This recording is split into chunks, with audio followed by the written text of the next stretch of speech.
So when we talk about kicking, we have to consider distance as well, right? We have to consider certain things you can do based on your partner's distance. So we talk about punching distance, we talk about hooking distance, and distance to do a knee, distance to do a front kick, a roundhouse kick, heel kick. We have to consider those things when applying it, otherwise it's going to go pear-shaped. So this is where so we were talking about Kumite the other day, the formal sort of Sandan Nippon, Jiu and Jiu Nippon. There are benefits to it, but it's always good to try and branch out of it a bit more so that you can go against the grain a bit and see how things go when things get a bit rough and things don't go to plan, especially if you've got something as formal as Jodan, Chudan, Maigiri, all goes to plan. Then you've got Jiu Kumite, where you've still got those techniques, but it's freestyle. There's still rules, there's still limitations to it. As soon as you start bringing distance change, and then you start going into, it all goes pear-shaped, you all start going into limb control, and controlling the arms, and there's risk of takedowns, and then you go to the floor. Broadens your thought process, okay? So, Maigiris are brilliant if you're at that distance, right? We haven't considered as well, if you're in this distance, you want to throw in a Kazan Maigiri, right? Consider those things when we come to this later. So, old school practice we used to do for washi-geris. So both of us are going to do a gyakuzuki. We'll grab each other's arms. So I'll leave it entirely up to you whether you do Gedan, Chudan, or Jodan. Pick your best, right? What I mean is, if the highest you can kick is the shoulder, don't kick him in the shoulder, right? So if the highest you can kick is Chudan, kick Chudan. If the highest you can kick is Gedan, then pick a target. This is what I was talking about earlier about don't just throw it out and hope for the best. I would never punch somebody in the shoulder, so I'm definitely not going to kick him in the shoulder, right? Pick something vulnerable with a strong limb. You wouldn't take a strong weapon and hit something equally tough. So pick, calf, thigh, don't kick him in the hip. Kick him in the floating ribs, in the kidneys. If you come, you can go up here, but not here. It's too strong. Yeah, and certainly, okay. We're talking about practical karate, right? If you want to kick up here purely for flexibility, fine. But I want you to consider about this. We're talking about target practice. Okay? I don't know if anyone can kick higher than head height, but have a go. So here, if you want to practice all three of them, by all means, if you want to do one Gedan, great, you do Gedan, and then do Chudan, and then do Chudan, sorry, I was getting hard. Remember, if you kick your partner too hard, they can kick you back even as hard, to be fair. And then Jodan, if you want to cover up, like Greg's doing, and you can do, then go back to, that's it, make your practice. Okay? And then we'll switch legs a bit. I think the way everyone's partnered up, I think everyone's about, I think everyone's about the right height, the right length of legs, so it should be fine. Yeah? So I want you to think, what am I hitting with? Where am I hitting? Right? That's the thing I want people to get into their heads. Is the journey and the destination. The vehicle you're driving in, the journey you're trying to get to. Okay? I'm talking on behalf of karate. Okay? So washi-geri roundhouse, we are trying to get, it's easier to say that this is like a rotated Maigiri, right? So we're turning the body, we're turning the leg, so that foot is horizontal for that kick. Other martial arts, I imagine they would find it perfectly acceptable to do a diagonal kick, sort of up into the ribs. So I mean, when it comes to, if you're rehearsed in that style of kicking, I'm not here to say karate does the best kicks, because I think there are other martial artists and other styles that they'll probably have something to say about that. I'm not here to say that. This is how we do our washi-geris, right? And it applies to Gedan, Chudan, and Jodan, especially when we're trying to get up and over that shoulder. Okay? If you try to go for Jodan and it doesn't work, you're just getting kicking in the shoulder. So my advice would be, if you can't kick Jodan, don't. Practice your stretching, practice it at home. build your flexibility up. I'd rather you did a good Chudan or even an awesome Gedan than a terrible Jodan. It's just going to be, it's a lot of energy wasted. So, things to consider. The foot is on the end of my leg. The leg is attached to my hip, the hip is attached to my body, right? So the only logical way it would seem to turn my foot that way would be to turn my whole body that way. Can we all agree on that? If I turn my foot, it's not going to work. If I turn my knee, it's not going to work. If I turn my hip, it's not going to work. It's going to be crooked. The easiest way to get my foot put in the direction I want it to go is to face that way.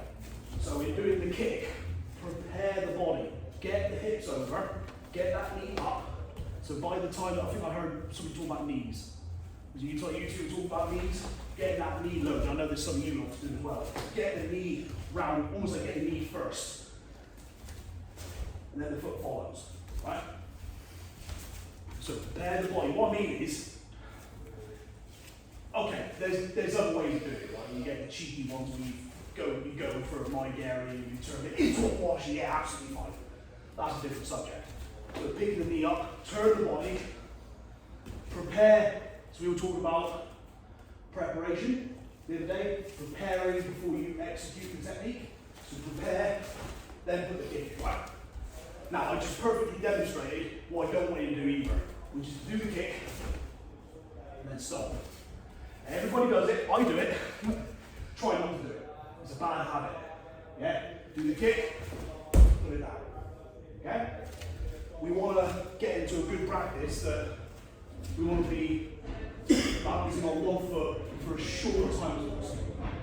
Especially when we're partner gets somebody that knows what they're doing. And they can take that leg, someone that's well equipped in being able to take legs and double them. Okay? So consider that when you're going through this, is that we're practicing target practice, practicing kicking the right part of the foot or the right part of the shin, depending on what kind of wash you're doing, either pulling the toes back, so you're kicking with the ball of the foot, or kicking with the shin or whatever. Put the foot down like that. Okay? Not like that. What I say is the tap down from the library. Yeah? Heavy shoes on, try to land with some control. Don't like that. That's all of this. I want to make sure that leg. Okay? Be poised. Okay? So by this point, people are asking really good questions. People are talking about the part of the foot you're kicking with, the way you're kicking. That's good. Get people talking about it. And don't be, don't compare yourself to other people, especially when it comes to heights that you kick. So, you kick to your best ability. If you want to make your kick higher, especially if you're younger and you want to try and get yourself up to juggle, that's fine. Do the stretching at home. Make sure you're stretching the adductors on the inside. Get the kicks in. Get the stretching in. Do your dynamic warm-up like we did at the start. Don't go blind into the stretch. You could injure yourself. Put the hours in. You'll get there. Yeah, especially if that's your. We've been talking about this for years, even with getting really nice Jodans, get out nice and practical. Okay, so it's not like getting the Jodan washes in is going to make you a better kicker. It's going to make you more flexible. But okay, so we'll do some Kikomis, but we're not going to do a traditional Kikomi. We're not going to step across into a Kikomi. We're not going to do it from here. We're going to jump into it, just for fun. Just get everyone sweating a bit. So this is what we're going to do. So we're going to face each other. We're going to kick this foot from out underneath us. But I'm going to replace that foot with this foot and put the kick in. Okay? Then shove back, and then Greg does the same. Okay? Keep your partner in the kick, otherwise you're going to get dead arm. So again, big donut, big bagel, whatever you want to think, or big rubber ring. Stepping in, getting the foot up. Extend down the leg. You might not know this, but the end of your leg is a heel. I know. If you focus on driving the power through the heel, you're already most of the way there. You are kicking with the bottom of the foot, but it helps to put a lot in the heel, especially if you've got form behind it. A bit like a punch. You get a straight punch. Yes, you've got the density and power of the punch, but you've got the arm behind it for that alignment. And you're doing the same thing with the kick. So straight, this is something that I've seen people do for years, where I won't do it, but where they'll put the kick in, and they'll sort of stay there, sort of do that, and they won't extend because they think, oh, I've got the target, but I'm not going to extend it.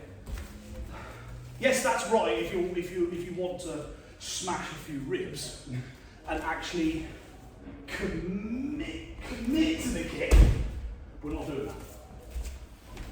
And this is something that we did a lot of in traditional karate. So we were taught, if you stay there, we were taught, do that. Then do that. Then do that. Then do that. So you're learning how to control your techniques. There are benefits in that, but there are also benefits in sticking the gloves on and asking people not to knock your partner out. So there's a very, very, very, very fine margin between hurting your partner and doing some serious damage, right? And it's all about the distance and the power you put in. So you're not just learning how to do kicking, you're learning how to be responsible with your techniques. It's like handing somebody a gun that doesn't know how to use a gun. You're only going to be asking for trouble. So Greg is trusting me that I'm going to put the kick where it should go, but I'm not going to hurt, and then I expect to save in return. Yeah? We're still practicing this, we're not hurting each other, we're still friends. Okay? I was always taught, hit something hard with something soft, and hit something soft with something hard. I see a nodding head. Yes. So don't, the example I was given, like don't punch in the back of the head, palm heel in the back of the head. If you're going to kick the stomach, kick, knee, or anything like that. So bear that in mind when you're doing a kick. So a couple of you were going down towards the thigh, absolutely. Keep a dead leg, why not? If you've got a bit more flexibility, you want to practice going towards the head, by all means, just make sure they've got all their teeth while you're in the session. Okay? Sure we go. Okay? Now I'm going to be nice here. I'm going to give you a couple of options how to do this. You can either do the full turn, or you can do it from here. I don't mind, right? Or what we can practice the kick, right? Now, if anyone that's been doing karate for long enough will know that Ushirigiri is the notorious kick to learn, especially around brown belt, that you spend like a whole time at brown belt learning how to do it. If you know how to do it right, it's actually not tremendously complicated. It's only complicated because it's not a natural thing for a person to do. So it feels unnatural, that it feels harder to learn, especially when you add the turn into it. So if you're going to do the turn, I was always taught turn on the front heel and the back foot. Bring the foot in, that gets you set up for it. Okay? Now, we do have other styles present that will say look over your shoulder or don't look over your shoulder.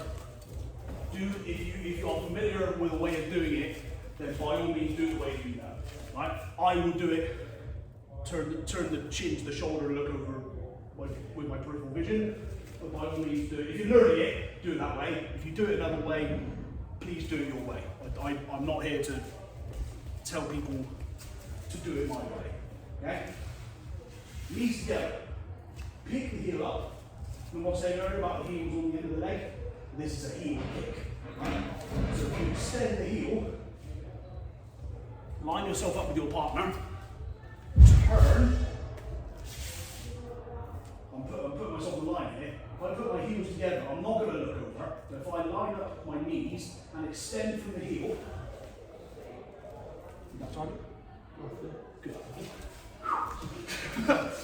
Nearly lost students then. So we turn, looking over the shoulder, knees together, pick the heel up, extend the heel. Okay? This will take practice because you've got to get all that technique right first, and then you've got to establish that you're actually hitting a target. So there's still distance to consider. There's still, with my Garies, because the legs are either side of each other, you have to bring it into the triangle of power. You're in the triangle of power, sounds like something out of He-Man. So the triangle of power, if I straighten the leg, I don't kick Greg, whereas if I bring it into this central point on both feet, or both hands, then that shows I've got the technique right. It also shows that wherever I'm facing, wherever that triangle of power is, then that's the most powerful angle I'm be able to attack from. So pick the heel up, knees together, extend, turn, and back down. That's a big point. If you want to practice one with the turn, heel and knee, kick, recover. So you're almost sort of like rolling the leg, boom, knee up, then land. If that's all a bit face melting for you, then just do it like this. So you can, Tommy and Greg do the same, you can turn around. So line yourself up, don't shatter your partner's spine. But pick the heel up, aim, put it down. Then Greg does the same. Okay, then pick the heel up, extend the heel, put it down. Okay? I'll leave up to which one you practice. This one is a very, very good practice for people that have never done or have done a minimum practice of that kick before. Well rehearsed in it. Put the kick in, turn it down. Okay? So you want to practice that speed as well if you're competent with it. Get the distance, turn, kick with the heel, turn, put it down. Okay? The key is, and this is something I used to tell students as well, if you get a flick in your gi trousers, then that's the one way of knowing you don't right. I'll show you again. That shows that it's gone down the heel, gi slaps against the leg, a way of knowing you don't right. If you do it fast. Okay? If your flexibility on your posterior side is not great and you end up kicking lower, that's fine. Right? So if you're finding that you're kicking quite low, because maybe you need to build flexibility in your lower back and your glutes and hamstrings. But don't forget, any muscles that we work, we stretch the opposing muscles. Right? So that's why we do my geris and Ushira geris at the start.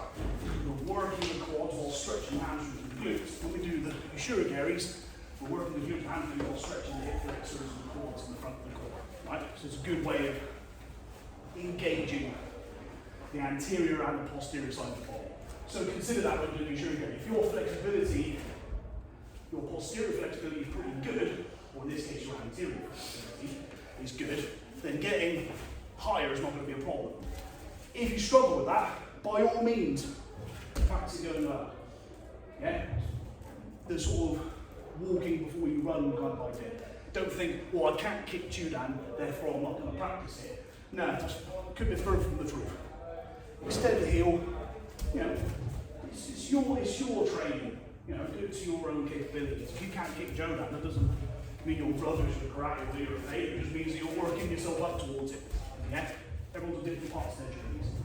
As long as you get the technique right, get the heel up, knees together. So the knees together is important. If you don't bring the knees together, the knee goes out, turns into a Yondan geri. Right? Which is fine if that's what you're trying to do, but that's not what we're doing. If your foot is pointing somewhat downwards, if it's not like that, it's pointing either diagonally or if you're pretty flexible, go downwards, that's another way of knowing you did it right. Okay? So that's the only reason why I make a real point about keeping the knees together, picking the heel up. I can almost guarantee if you do that, that your kick will hit the target. As opposed to going miles either side, which. So we're going to do a quick ashy fly leg sweep. Okay? So, again, I'll kind of give you the freedom of practice in this one, whether you want to do it with the front leg or the back leg. I prefer doing it with the front leg, sort of shuffling into it. But we're not going to go straight in. Alright, if you're new to it, this is what we're going to do. I want you to shuffle, connect with the leg. Okay? And then Greg does the same. So if you're just practicing this, just connect, get the, well, if I was doing it, I'd be kicking with the instep. If you want a little bit more damage, you can do it with the shin. But if you do it the way that we're going to do it in a sec, then you shouldn't need much more than that. So just if you're starting out, start with this, like that. But one way to do is give your partner a reason to put the weight in their back leg, freeing up the front leg. Okay? So what we'll do is a jab, then put it in. Okay? Then Greg does the same. Put the jab in. And I want you to simulate it. I know Greg's going to do the jab, so I'm not going to go like that and stick it. So he does it, take away the back leg, go to the sweep. Okay? And then same thing. One. And then I want you to do it where Greg stays and I'm the one to switch sides. So I do the jab and sweep the leg the other way. Okay? Does that make sense? I want you to practice it from the inside and the both. Doing it from the inside completely disrupts their centre of balance from the inside. So if I wanted to do something and follow in from the inside, then I can. If I go from the outside, then obviously that's going to give me his outside game. But I've got lots of opportunities here, so I've got the advantage of both. Okay?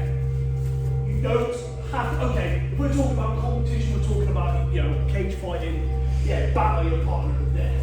But when we're talking about just using body mechanics to our advantage. So if I do this right, I don't need to thrash him in the leg.